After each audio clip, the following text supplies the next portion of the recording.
Hello and welcome to FPL Mates, your best mate for fantasy Premier League content for the 2021-22 season. My name is Dan and today we are doing a video all about unpopular opinions about FPL this season. Going into this first few weeks, going into your Game Week 1 teams, what kind of players should you pick, which kind of players should you not pick, who's going to have a good season, who's going to have a bad season, all about opinions, all about predictions. Now some of these are way off the mark, some of these are maybe actually you could kind of consider them, but we're going to discuss them today and we're going to kind of talk about where there might actually be some nuggets of some really good information here, and I'm going to try and give my opinion on them as we go. Now I do also want to apologise guys, unfortunately I am recording in a different room at the moment while some building work is done in my office, so apologies if the content quality is a little bit worse just for the next couple of days, but we'll be getting back to normal very soon. But guys, if you do enjoy this video, which is kind of a little bit more fun, it is going to be really useful to you guys as well, but it's going to be a little bit more fun and interesting like that. If you do enjoy this kind of content, please do leave a like and let me know, and we'll perhaps do it a little bit more like this.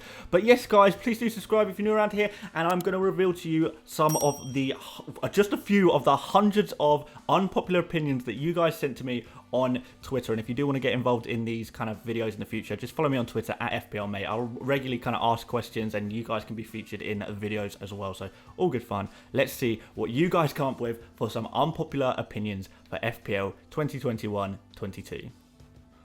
So the first unpopular opinion is that Aït-Nouri will be the best 4.5 option this season, and this is one I agree with a lot. I really do agree with this. I know a lot of us are going for Lamptey, I completely understand that, but after game week 3, from kind of game week 4 onwards, Aït-Nouri, the run of fixtures he's got, they're such good defensive fixtures. When we kind of seen how Lager sets up with his fullbacks in the past, if Aït-Nouri can nail himself a place at left back, and I think he will, if he potentially plays at left midfield, which he has done in pre-season, then he could be an incredible option to go for as a 4.5 defender. I really do kind of actually agree with this unpopular opinion, and maybe some of you guys will too, so I don't actually know if this is going to be an unpopular opinion or a popular opinion, but yeah, Aït-Nouri as potentially better than Lamptey. I quite like it actually, to be fair.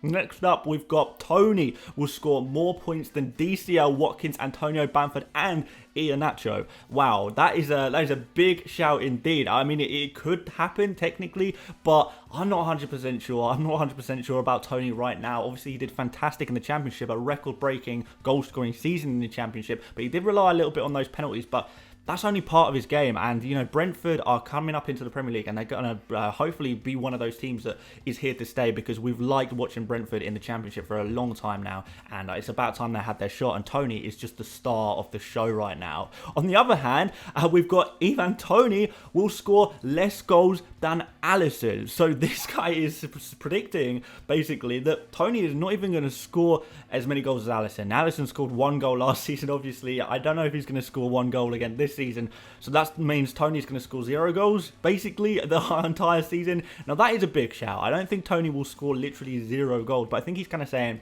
will Tony actually perform in this season?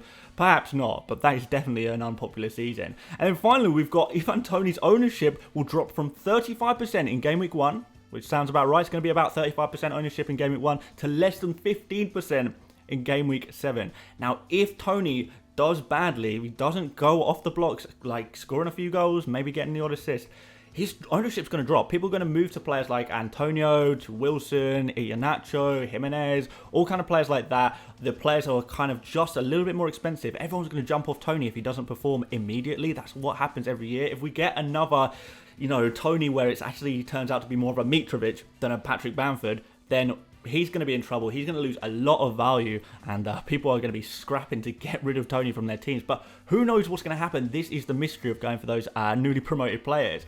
And here we've got Lamptey is overhyped, which I guess kind of relates back to the Aït-Nouri comment that we saw. Is Lamptey overhyped really? I don't think he is. I think he is justifiably hyped. I'm enjoying hyping him up. I'm sure a lot of you guys are enjoying hyping him up as well. But some people don't like him, and that's absolutely fair enough. Go for someone else, I suppose. Aït-Nouri is right there for the taking after all. We've got Gabrielle Jesus will score more than 20 goals this season as City end up not buying Kane. Now, that is a very big possibility that City don't buy Kane. Who are they going to have as strikers? Well, they're going to have Gabriel Jesus, maybe Ferran Torres, which is going to make Gabriel Jesus suddenly an absolutely amazing option. But if we move on to the next unpopular opinion, Ferran Torres will be City's main goal threat. Well, I mean, if Kane doesn't sign, and Ferran Torres is the starting striker, then this is going to be big. We've seen what Ferran Torres can do in the past. Last season, every time he played, he seemed to get goal returns, scoring a couple of goals sometimes in one game, just because the creativity that Man City offer. You only need to have a finisher in there, and suddenly that finisher is going to get you some goals, definitely, for sure. And Ferran Torres, as the striker, as a midfielder who's getting, striker opportunities, but midfield points, that's going to be absolutely amazing. That's definitely something to keep an eye on if Kane doesn't end up signing. But anyway, we'll move on to Chilwell, will be the highest scoring defender of the season. And a few people actually posted this as an unpopular opinion. I think maybe this is not so unpopular. A lot of people really think Chilwell is going to score a lot of points this season. And if he nails himself on, which he should do at the start of the season, I know there was a lot of rotation under Tuchel, particularly as the Champions League games came about, the big Champions League runs to the final. There was a little bit of rotation as these players were kind of rested, but Chilwell, as soon as he adapted to that system under Tuchel, he suddenly looked really good, and he is going to provide some attacking quality as well, as we saw earlier on in the season under Frank Lampard. So, can I see Chilwell becoming the top scoring defender? Yeah, I can actually see that happening. Am I going to say it is going to happen? Probably not. I'm not going to go for Chilwell immediately, personally, because the fixtures aren't great for Chelsea at the very, very start. But we can then start to think about moving on to Chilwell and, Reece James and people like that. Because Chelsea's defence, obviously amazing. But can Chilwell match the defence, the defensive craziness in terms of getting attacking returns of Trent Alexander-Arnold and Robertson? Which kind of ties into this next one, is that Chilwell will score 200 plus points and be the highest scoring defender for the season. Can we see that happening? Obviously, we've talked about him being the highest scoring defender, maybe, but in order to be a 200 points player, in recent seasons we've seen Trent Alexander-Arnold do it, we've seen Robertson do it. It's only usually one defender will do it, get 200 points per year, and even then it's kind of rare that any defender will even achieve that. Not a single defender achieved that last year. The only players that scored 200 points or more last season were sort of Fernandes, Kane, Salah, Son, I think it was just those four who scored 200 points or more. So Ben Chilwell is gonna have to get more goals and more assists if he is going to get 200 points, and I don't think that is very likely. So I will definitely give that a certified unpopular opinion rating there for sure. So speaking of defenders, we've got Andy Robertson will finish on more points than Bruno Fernandes, and prepare yourself, guys, for a few unpopular opinions in a row that do slander Bruno Fernandes a little bit. So Manchester United fans, do maybe cover your ears for the next minute of this video, I suppose. But yeah, a lot of people do think that the Bruno Fernandes is going to be outscored by various different players. We've got Andy Robertson here. I mean, it could happen technically. We're kind of thinking of Bruno Fernandes is actually going to drop a little bit deeper as Manchester United go to a 4-3-3 formation. Obviously, a lot of the goals, about 50% of the goals last season from Bruno, were penalties. And although we say, okay, Manchester United get a lot of penalties, at the end of the day, we've said that before. We said that about Crystal Palace in the past, where Crystal Palace got so many penalties, and Milivojevic was just banging in those penalties every single game week, pretty much. So many penalties. And then the next season, Crystal Palace suddenly didn't have any penalties, and Milivojevic was suddenly a very, very unattractive player to own because he didn't offer too much more other than those penalties. And obviously, Bruno does offer a lot more than Milivojevic, that's for sure. But he's also 12 million. That's really, really expensive. So you kind of got to balance it a little bit. If he's playing a little bit deeper, if some of the creative burden is actually going on to Sancho instead, then does that actually make Bruno a little bit less attractive, particularly at this inflated price? Well, few people seem to think so. We've also got Sadio Mane outscores Bruno Fernandes. We have Andy Robertson. We've got Sadio Mane outscores Bruno Fernandes as well. So, yeah, is that going to happen? Mane finished the season really well last year. He was my differential captain for the final game week last year, and that really paid off. So Mane was absolutely flying at the end of the season. And speaking of Mane will have more points than De Bruyne this season. Can I see that happening? I don't know. This is a little bit of a tricky one, but obviously if you are going for Sadio Mane, you're taking a huge risk, but in a way I kind of like it. But is Mane going to be rotating with Jota a little bit? Jota is going to be obviously he is fit. He obviously got injured quite a bit last season, and when he was playing so well. Is Sadio Mane going to lose a bit of game time to Jota? Is Bobby Firmino going to be the guy who loses a bit of game time to Jota? I don't know. I don't know for sure, but I'm not 100% convinced by Mane just because he doesn't have the penalties and he doesn't have the star quality and, guaranteed game time that Salah has. So Salah is still definitely the better option for me.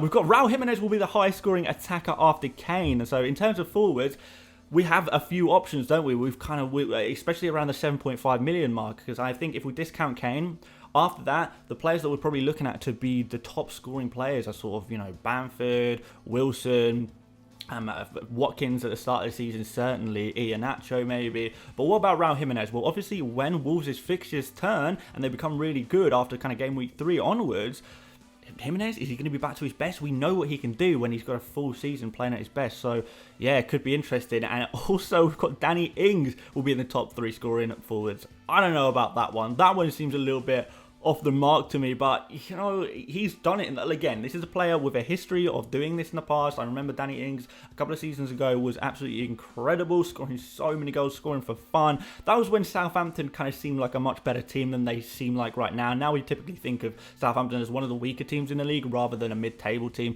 So I think things have changed a little bit, and I can't see Southampton suddenly becoming a much better team this season with kind of Danny Ings as a spearhead. I'm not really sure about that one, to be fair. And we've got, despite Brownhill scoring 2 goals in just 1 game and him being hyped up in the FPL community, he won't score more than 2 goals across all 38 Premier League games this season. Bit of a long one, but the point is, the Brownhill, actually, his goal scoring record in the Premier League is it's bad. And when I say it's bad, I mean he has never scored a goal in the Premier League before. Now, although he's had plenty of shooting opportunities and he did start to play in a slightly more advanced position for Burnley come the end of the season last year, there's no goals really to show for themselves at the moment. So maybe a couple of assists that Brownhill got last season was acceptable, but like this guy's clearly identified, Prem Tipsy's identified that Brownhill scored 2 goals in a friendly just a few days ago. So he is clearly a part of the attacking play. We can see that, and we can see from underlying stats the amount of shots he takes. For a 4.5 million midfielder,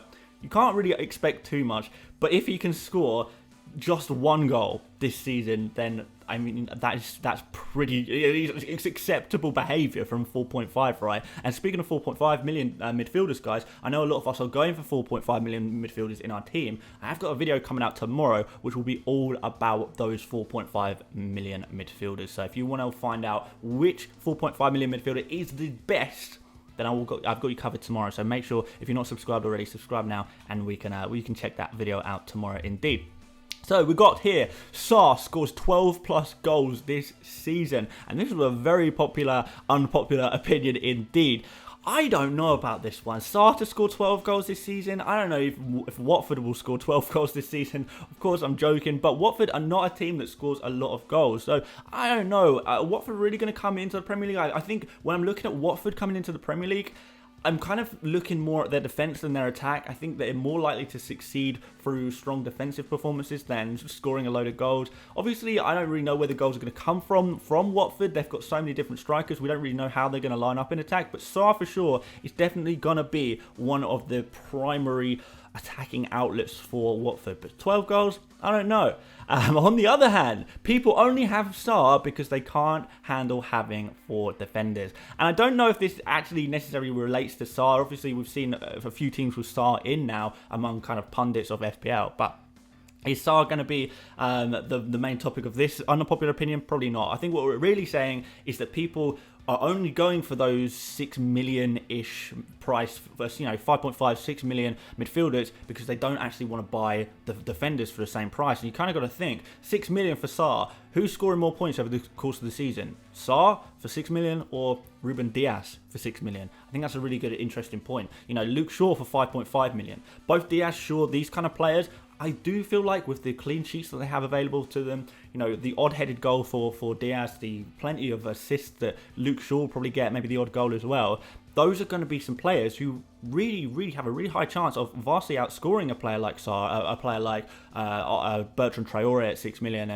Emil Smith-Rowe at 5.5 and Bumo at 5.5. So I kind of see the point in this unpopular opinion. I think a lot of the time we're so focused on getting attackers in our team, packing the midfield with loads of attackers, that we think, oh no, we don't want to go for too many defenders, even though those exact defenders could end up outscoring midfielders of the same price. So we avoid four at the back formations in favour of going 4 in midfield. Maybe that's not always a good idea. But I quite like that unpopular opinion, to be fair. I think that's an interesting discussion point. I'm sure a lot of you guys will be split on that too. So we've got Salah will continue his fall on overall points as he has each year. In my opinion, he won't be a must-have and shouldn't be a must-have either. Wow, I mean I think Salah is a must-have. I want to put that down as on the record.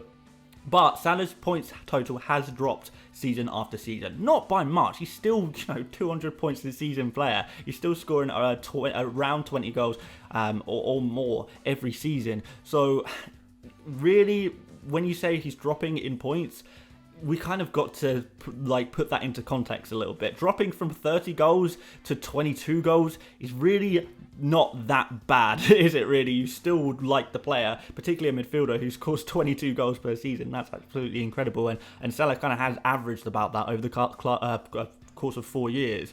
So, yeah, we'll see. Finn says that Salah won't get 12 plus goals. That's just too harsh. That's just too harsh. That is a certified unpopular opinion, guys. Let me know what you think about that one. Sanchez is not the keeper to go for. Okay, fair enough. Sanchez is not the keeper to go for. A lot of people are really liking Sanchez right now. But what are some other unpopular opinions on goalkeepers? Well, Meslier, highest scoring goalkeeper this season.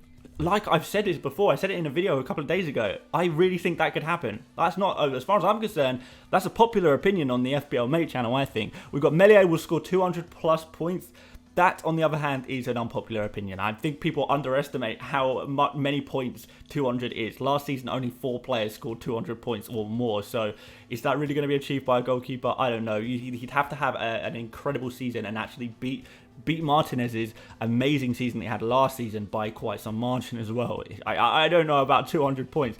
We've also got someone here, Jack, saying, avoid Meslier/Ayling, as I can see Leeds suffering from second season syndrome. Teams will have figured them out by now and think they relied on the system as opposed to quality personnel last season, which I don't see improving too much right now. Teams will adapt. Well, I don't really agree with. I see where you're coming from. The only reason I think that Leeds would drop off would just be because of fatigue. The intensity that they play at. Can they really do that for another full season? Are they going to be feeling the effects of last season or something like that? Maybe. To be fair, I think to say that they don't have quality personnel is a little bit harsh because, we've got players like Calvin Phillips, who is a fantastic footballer. We've got Rafinha, who's one of the best wingers in the entire league. Patrick Bamford, who is an incredibly intelligent striker, but just doesn't quite have that finishing ability, but he has the intelligence, which is pretty good. Harrison is proven himself. Maybe some of the defenders have kind of, you wouldn't call them typically amazing players, but you have to remember last season,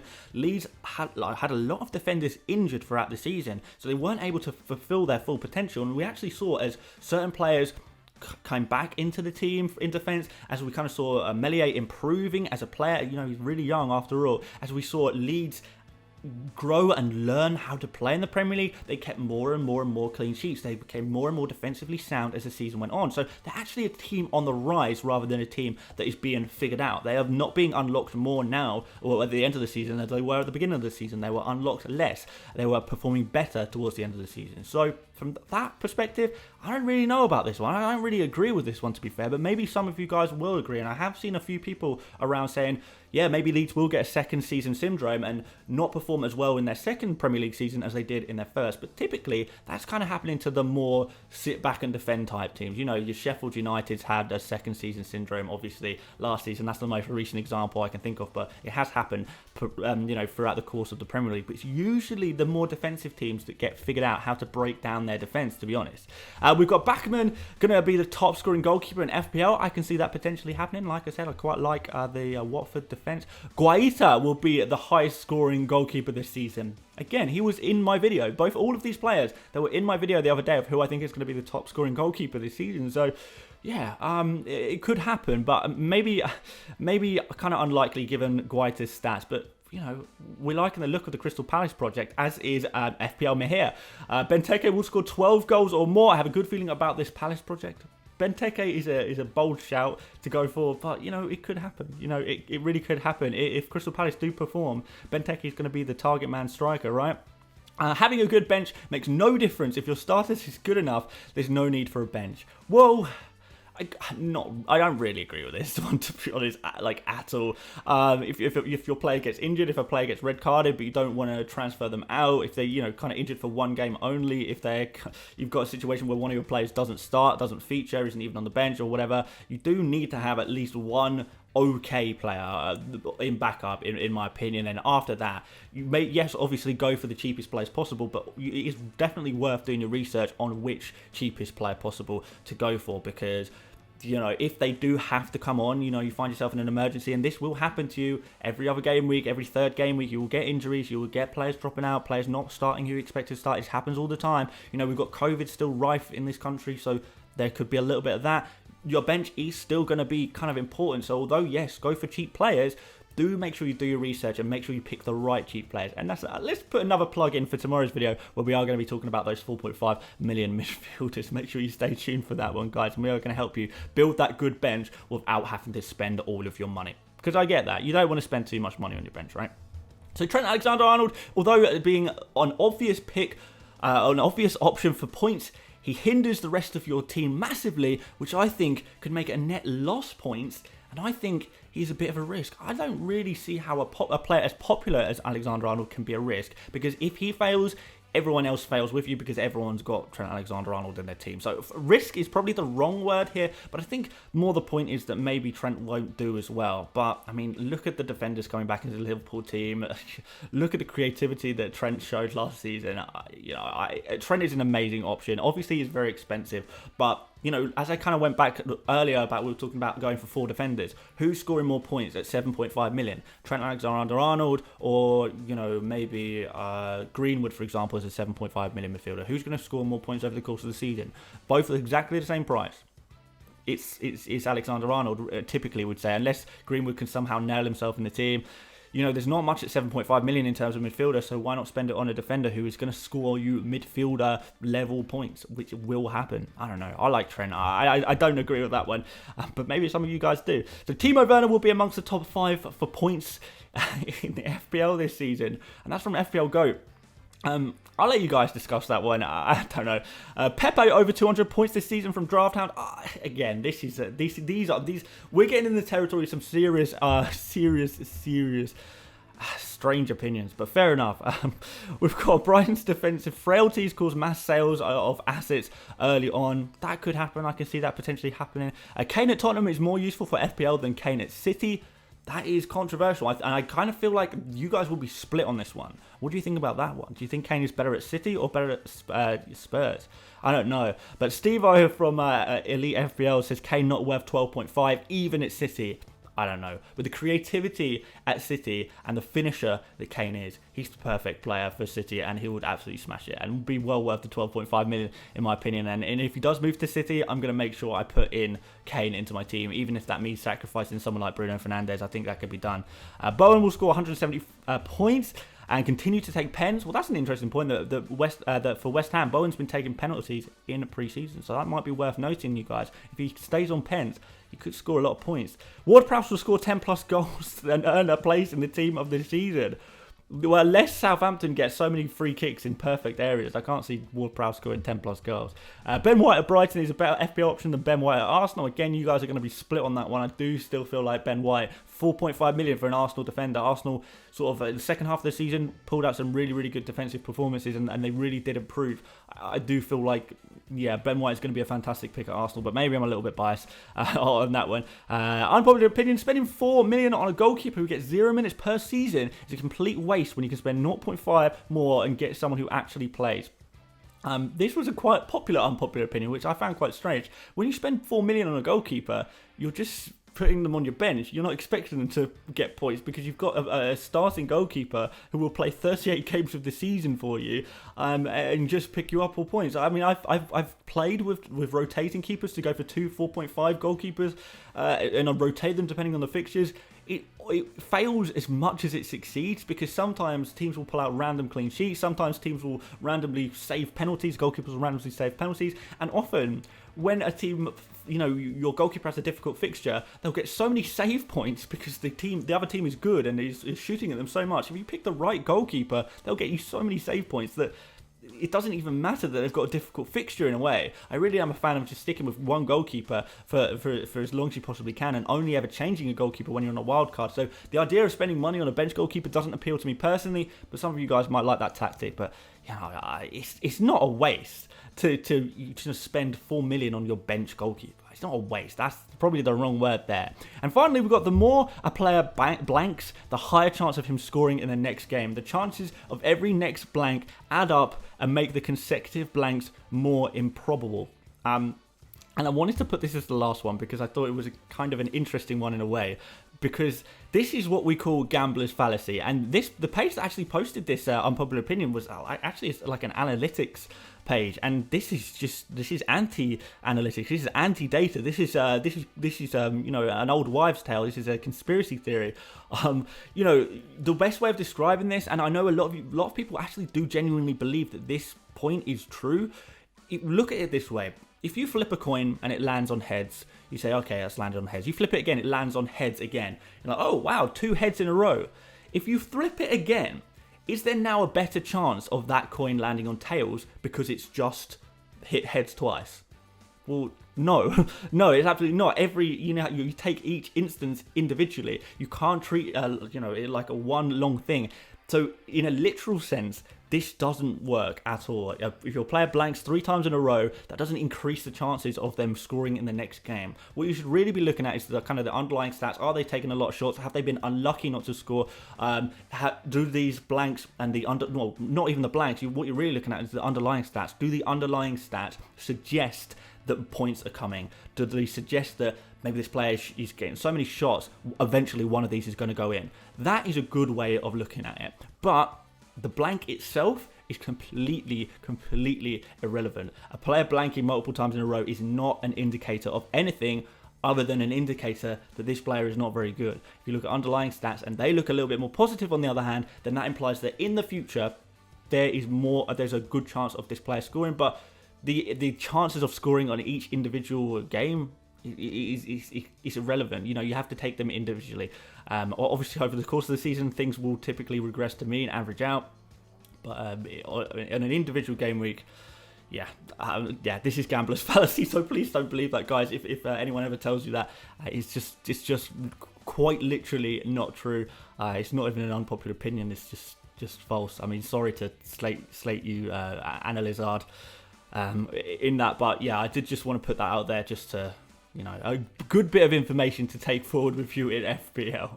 Wow, guys, that was a slightly longer video than I thought it would be. Maybe I picked slightly too many unpopular opinions, but there was just so many interesting opinions and predictions that you guys came up with. I just wanted to jam them all in a video, so hopefully you did enjoy that today, guys. And if you did, please do leave a like, and I'll do some more stuff like this, but maybe make the videos a little bit shorter, obviously. And subscribe if you're new around here, you love FPL content. We will have some useful videos, some fun videos, all kinds, all in this channel every single day, running up to the Game Week 1 deadline, which we're all really looking forward to. And aside from that, guys, thank you so much for watching, and I will see you later, mates. Bye-bye.